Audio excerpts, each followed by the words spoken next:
Today we're doing a mock bus accident with a bus rolled on its side to signify to the drivers to show them what it's like in a real life emergency.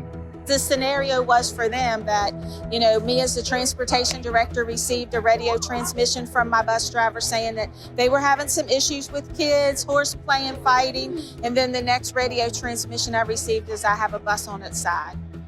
It's very important to get school bus safety out to the public. One of the things this time of the year is with the daylight savings time. So during daylight savings time, there's a 6% increase in vehicle accidents. Sleep deprivation, losing an hour of sleep is a big factor in that.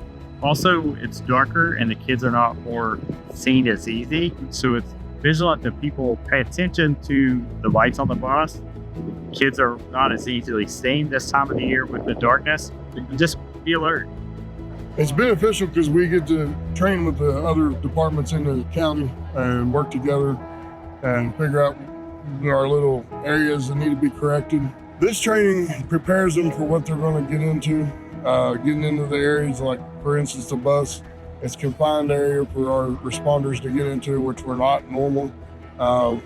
Vehicles are different, but when you got a bus with 36 kids on board, there's a lot of different things going on in there.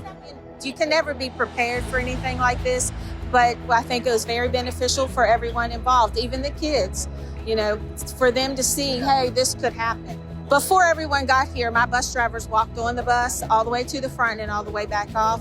And that was a learning experience in itself because they've never been on a bus that's on its side. So you don't have an aisle. So you're walking on windows, and all of them said, it's an eerie feeling to even get on the bus like that. And they hope they never had to be on a bus like that. Even coming over here this morning before I turned in, and I'm like, I knew the bus was there, but when I turned in, I saw it. It's like, it's just an eerie feeling that something I don't want to experience.